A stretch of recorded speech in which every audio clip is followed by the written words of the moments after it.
happy that we are beginning to have successive and successful election of democratic leaders.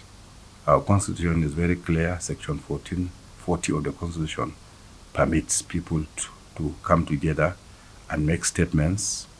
And normally, whoever is protesting is only looking for a legal, public way of expressing his displeasure for the hearing of leadership. Because of the various protests that have taken place in this country, that in most cases it ends up being bloody, it ends up being destructive to innocent persons, and with the tempo and feelings of Nigerians now, the wish from most stakeholders and public, most stakeholders, elder statesmen of this country, and various leadership of both tribes, religion, were of the opinion that the feelings, the purpose of protest was hard, and if we can avert it and maybe go into dialogue, it will be better. All those were said not just because nobody would want anybody to shout out what his feelings are, but they are just a percussive desire so that we avert being destructive where it becomes uncontrolled. And true to it, at the end of the day, despite all efforts of the security forces to control protesters, and also efforts of most of the protesters to protest very peacefully, it became hijacked as usual. And you would know what happened in most of the states, even in my state. It started very peacefully, and very inclusive. But towards the end, it was hijacked again. So what are we saying? When it is hijacked even by people who do not know the purpose for the protests, hijacked by people who even go beyond the thinking, hijacked by people who would want to use it as an avenue to loot, kill and loot. At the end of the day, the purpose for the protest will be defeated. So what am I saying? The desire, the initial wish that it should be averted, put aside. You would now see reasons to the voice of elders, voice of reasoning, that it should be shelved and maybe look more towards dialogue. You would now see their reason because of the high level of destruction that have taken place, and for the fact that at the end of the day, people were maimed and people were killed. So the purpose of it is not achieved. However, I still think that in the near future, we may need to work on our laws, in as much as Section 40 of the Constitution permits like minds gathering and expressing their feelings.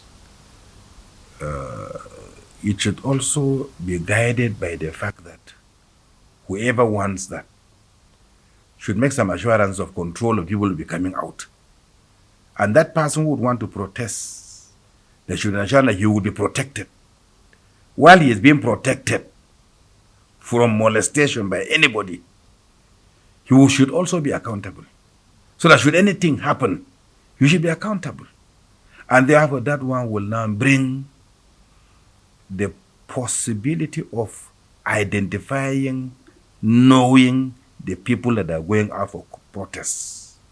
Because if there's no accountability, and you only go out to protest, and others are joining you to protest, sometimes when people join you, people that are not part of you, people that do not have your dream, join you at such emotional period, you will end up not controlling them.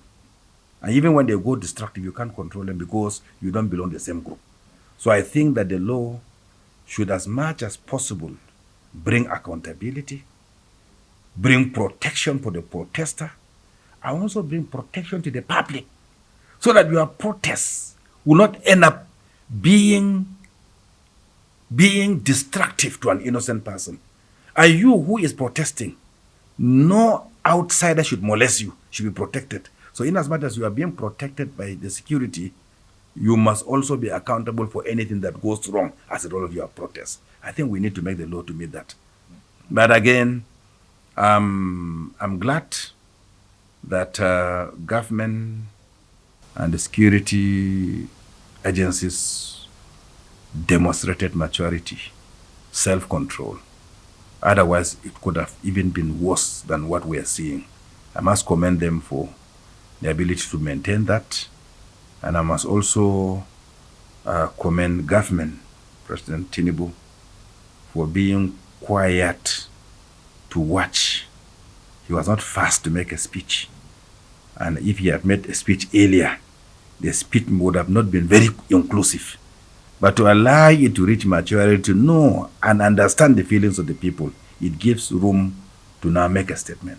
And I even want to tell you, making the statement halfway or middle way of the crisis did not even give the president enough sufficient idea of the feelings of the people. Because then even after his speech, people were bringing flag that looks like a Russian flag. You know, those things came after. And I'm sure that if the president knew that those things were going to come, probably his speech would have included such. However, I must commend Nigerians, not just the security force, but Nigerians for tolerance.